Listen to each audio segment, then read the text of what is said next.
இப்போது நீங்கள் கேட்கவிருப்பது ஜூனியர் விகடனில் வெளியாகும் பா. திருமாவேளனின் பெரியோர்களே தாய்மார்களே தொடரின் பகுதி 3. பெரியோர்களே தாய்மார்களே. 2016ஆம் ஆண்டு மே மாதத்தில் ஒரு நாள் உச்சி வெயிலில் வாக்குச்சாவடிக்கு முன் வரிசையாக நிற்கப் போகிறோம். திரையரங்கத்தில் டிக்கெட் வாங்க நிற்பதற்கும் இதற்கும் 1000 வேறுபாடுகள் உண்டு. அது கேளிக்கை, இது வாழ்க்கை. அங்கு இருட்டில் இருந்து வெளிச்சத்தை பார்ப்பீர்கள், இங்கு வெளிச்சத்தில் இருந்து வெளிச்சத்தையே தேடுவீர்கள். முதலாக நமது முன்னோர்கள் எப்போது வாக்குச்சாவடியில் வரிசையாக நிற்க ஆரம்பித்தார்கள்? கேள்விக்குறிகளோடும் ஆச்சரியக்குறிகளோடும் ஏதோ சொர்க்கத்துக்கான டிக்கெட் கிடைக்கப் போவதாக பெருமையோடு நமது தாத்தாக்களின் தாத்தாக்களும் 1920 இருந்து வாக்களிக்க தொடங்கி இன்றுடன் 95 ஆண்டுகள் கடந்துவிட்டன. கவலை கடந்தோம் இல்லை, துன்பம் கடந்தோம் இல்லை, தொல்லை கடந்தோம் இல்லை, வறுமை கடந்தோம் இல்லை, நல்வாழ்வை தொட்டோம் இல்லை. ஆனால் இன்று நம்மையே நாம் ஆள்கிறோம், அப்படித்தான் சொல்லிக் கொள்கிறோம். இது ஏற்றுக்கொள்ள வேண்டிய வாதம்தான் என்றாலும் முழு உண்மை அல்ல. மக்களுக்காக மக்களால் நடத்தப்படுவதுதான் மக்களாட்சி என்று ஆபிரகாம் லிங்கன் சொன்னதை படிக்கும்போது நெஞ்சு புடைக்கிறது. ஆனால் யதார்த்தத்தில் எப்படி இருக்கிறது என்பதை ஆஸ்கார் வைல்டு சொன்னார். ஜனநாயகம் என்பது மக்களின் குண்டாந்தடியால் மக்களால் மக்களுக்காக அடிப்பது என்று. வெள்ளையர்களை விரட்டிவிட்டோம், ஆனால் கொள்ளையர்களிடம் மாட்டிக்கொண்டோம். எதனால் நிகழ்ந்தது இது? இந்த கெட்ட பாடத்தை யாரிடம் படித்தோம்? வியாபாரம் செய்ய வந்தவர்கள் ஆட்சியை கைப்பற்றியதால் தான் ஆட்சி நடத்த வருபவர்கள் வியாபாரிகளாக ஆகி போனார்கள். இந்தியாவுக்கு கெட்ட சகுனம் இடைப்பட்ட காலத்தில் வந்ததில்லை, ஆரம்பமே அப்படித்தான்.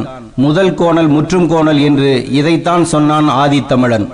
வடக்கே முகலாயர்களும் மராத்தியர்களும், தெற்கே விஜயநகர பரம்பரையும் பாளையக்காரர்களும் அரசாட்சி என்ற பெயரால் மன்னராட்சியை மட்டுமே நடத்தி கொண்டிருந்த போது இந்த மக்கள் கூட்டத்தில் வியாபாரம் செய்து பிழைத்துக் கொண்டிருந்தார்கள். கப்பலில் வந்து கரையிறங்கிய சிலர்.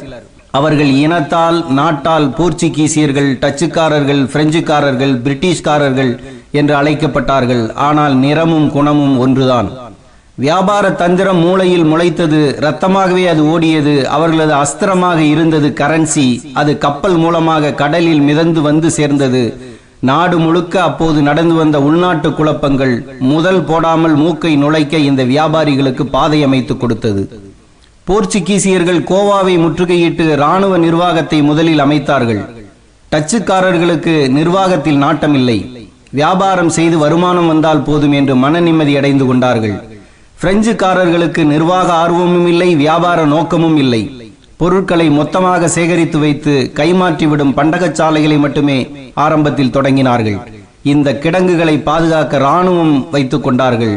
இவர்கள் அனைவரிலும் வித்தியாசமான விவகாரமான மனிதர்களாக பிரிட்டிஷார் இருந்தார்கள். சூரத்தில் அவர்கள் விரித்த புடவைகள் தான் மொத்த சாம்ராஜ்யத்தை சுருட்ட பயன்பட்ட மாய கம்பளமாக மாறி போனது.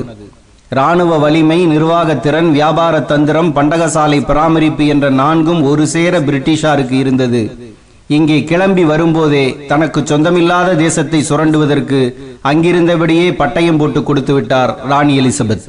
இந்திய பக்கவாட்டை கடல் தொட்டு கொண்டிருக்கும் இடம் அனைத்தையும் கப்பலால் தொட வேண்டும் என்ற பெரிதினும் பெரிய நோக்கம் பிரிட்டிஷாருக்கு மட்டுமே இருந்தது.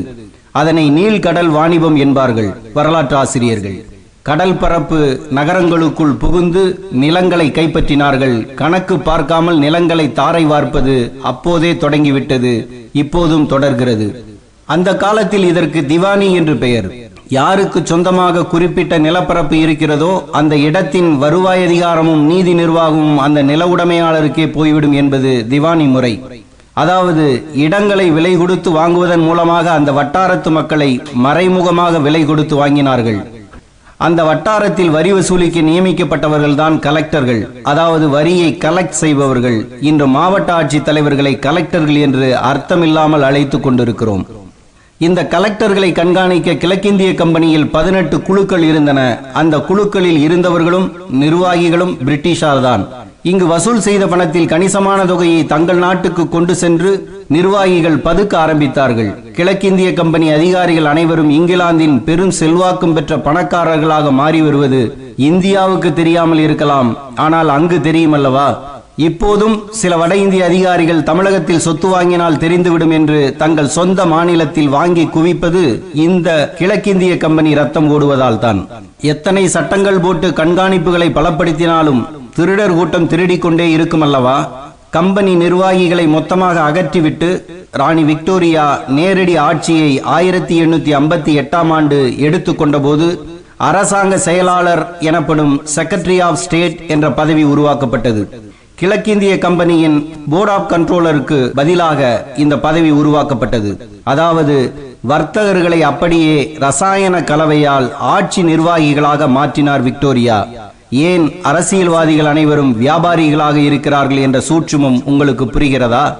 இந்த அடித்தளம் மாறாமல் அரசியல் போய்கொண்டிருக்கிறது.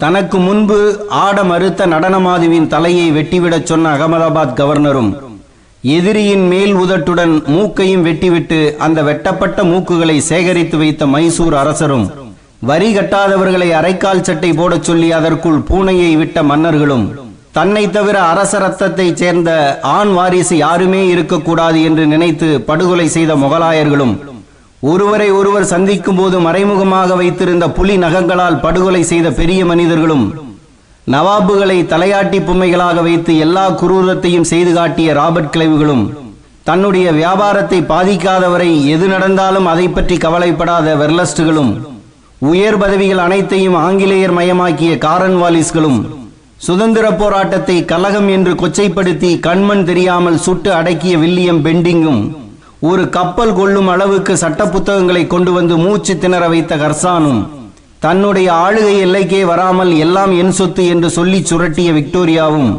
தேசியம் எழுச்சி பெறும்போது தண்ணீர் ஊற்றி அணைக்க சீர்திருத்த சாக்லேட்டுகளை கொடுத்த மேர்லியும் மிண்டோவும் படைபலம் விடுத்து பேச்சில் மயக்கி திருதராஷ்டிர ஆலிங்கனத்தால் தேசத்தையே கருவறுக்க துணிந்த மவுட்பேட்டன்களும் விரட்டப்பட்டு விட்டார்களா?